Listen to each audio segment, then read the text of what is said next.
Buen día, Felipe. Buen día, Ciro. Bueno, respecto a esto último, ojalá así sea, porque yendo al punto, lo que hace falta en este momento, Ciro, pues es una activa, un impulso activo a nivel de relaciones exteriores de México y de todo el mundo, pero particularmente los países latinoamericanos con mayor influencia en Venezuela. Es el caso de México y es el caso de Brasil también específicamente. El auditorio seguramente sabe que la asamblea electa en el pasado diciembre, abrumadoramente opositora, ya está en la segunda lectura probablemente de la ley de amnistía, que de aprobarse liberaría no solo a Leopoldo López, sino pues a más de 50 personas que han sido perseguidos políticamente y encarcelados por sus ideas.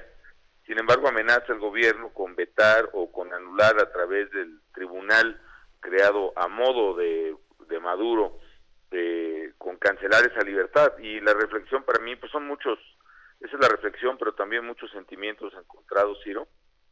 No deja de ser triste que frente a nuestras narices esté pasando este oprobio.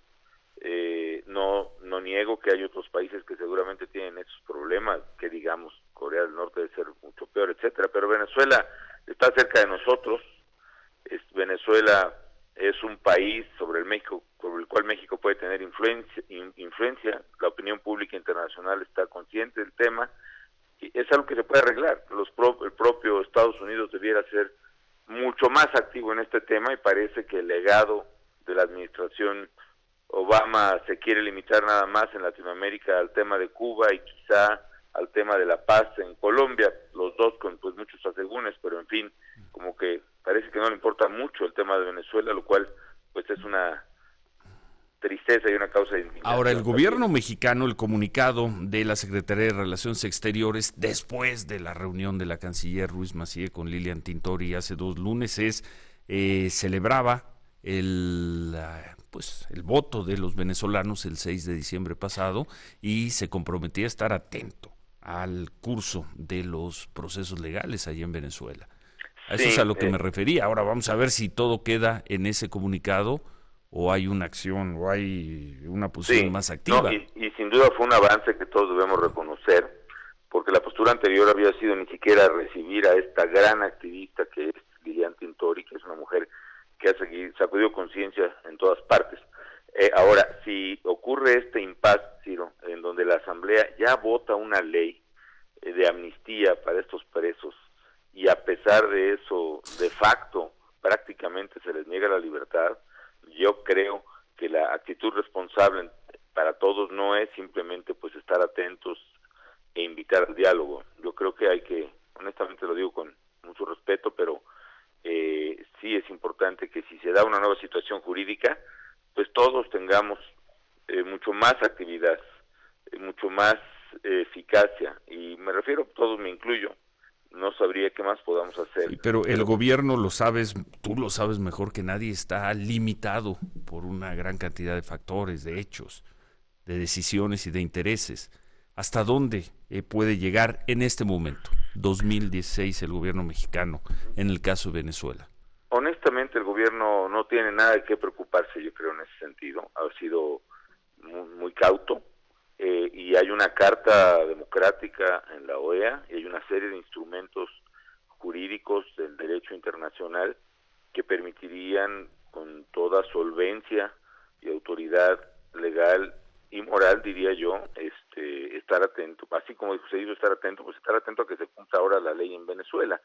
Y creo que sí, incluso llamar a otros colegas, a otros gobiernos de la región, por ejemplo, dialogar con el propio gobierno pues americano, ver con otros países productores de petróleo, por ejemplo, los compradores de petróleo de Venezuela, revisar los temas del propio narcotráfico, que tienen mucha sensibilidad. ¿Qué gana el gobierno mexicano metiéndose en esa?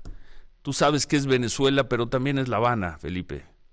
Yo creo que, no sé si a La Habana le interese de qué lado vaya a jugar La Habana. A mí me parece que el paso que dio Cuba en las relaciones con Estados Unidos fue muy astuto, previendo el colapso de Venezuela, Ciro. Yo creo que, se ve que Saliana se le cayó a estos amigos y pues fueron por otra inmediatamente, a la que siempre habían tenido recelo. evidentemente los fondos también se le están acabando a Venezuela, muchos países están dejando de recibir la ayuda. Hay un hecho sintomático en un ámbito que a mí me gusta, ¿no? En la Fórmula 1 había un piloto venezolano, Pastor Maldonado, que estaba ahí porque el gobierno de Venezuela pagaba algo así como 25 millones de euros al año por tenerlo corriendo en Lotus. A 15 días, a 8 días de anunciar el equipo, se dijo que ya se bajaba Pastor Maldonado, seguro por falta de patrocinio. Sí. Entonces, Venezuela no creo que pueda subsistir mucho más siendo el proveedor de Cuba. De hecho, el hecho de que Maduro haya tenido que alzar la gasolina y devaluar el bolívar refleja la enorme precariedad de su condición financiera, así que Cuba no tiene ya mucho que perder, ni creo que le interese enfrentarse o ponerse en el camino de nadie cuando se está... ¿Y qué se gana? Volviendo a tu tema, Ciro, la libertad de estos personajes es un valor intrínseco, es decir, no es solo una jugada de cálculo diplomático, hay que pelear por su libertad porque vale su libertad, porque es injusta su opresión y porque es inadmisible, ya no digo para cualquier demócrata, sino para cualquier ser humano, no hacer algo porque se termine su oprobio. Lilian Tintori, una de las cosas que me impactaron más fue cuando Lilian Tintori pues narra que en la prisión la desnudan totalmente frente de sus hijos menores, chiquititos. Ella dice que tiene menstruación y de todos modos la desnudan. Sí, nos contó aquí. Me parece que es una cosa, más que hasta dónde pueden llegar el gobierno mexicano, es hasta dónde podemos seguir viendo nosotros impávidos esto que ya es pues muy triste, muy indignante. Bueno. ¿Y dices que el gobierno mexicano no debería temer ya nada del de Venezuela?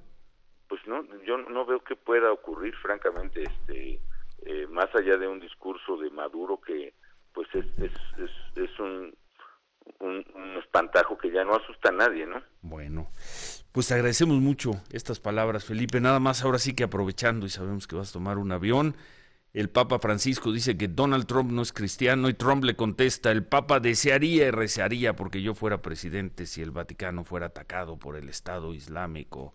Ahí sigue el señor Donald Trump, Felipe. Sí, y creo que en una parte hay que estudiar su propia estrategia mediática, porque obviamente está tomando fuerza y aliento, es de esos personajes de caricatura, ¿no? De superhéroes que toman fuerza de la fuerza del adversario, ¿no? Cada vez que se le ataca de determinada manera, se nutre, digamos, de esa fuerza. Pero lo que a mí me preocupa es que Trump está exacerbando el sentimiento de superioridad aria americana, muy parecido, lo digo claramente, al de Hitler. Y por muy loco y descabellado que parezca, pues Hitler tuvo seguidores creyentes de esa superioridad aria, y este señor los está teniendo. Y lo que va a acabar es, en cualquier caso, y suponiendo que no gane, que yo creo que hay una probabilidad que gane la presidencia, pequeña pero existe, va a acabar generando un sentimiento de odio en Estados Unidos de ese sector hacia todos y en todo el mundo hacia los americanos. Tanto trabajo de Estados Unidos de generar una imagen relativamente distinta al del imperialista histórico que ha sido, para de repente exacerbar todos los odios posibles hacia el americano nuevamente. Trump le está haciendo un daño terrible, sobre todo a los propios americanos. ¿Ha acertado ahí el gobierno del presidente Peña Nieto al no meterse en un pleito con Trump? Mira, yo creo que ahí, siguiendo la lógica que te estoy comentando, yo creo que es difícil decir que atacando a Trump se pueda avanzar mucho.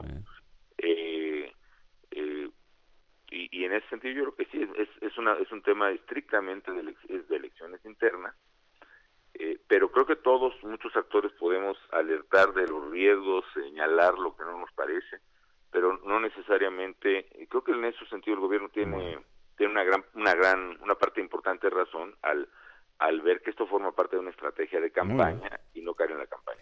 Gracias, Felipe, muchas gracias, buen día. Buenos días. Gracias, Felipe Calderón, dos declaraciones importantes, creo.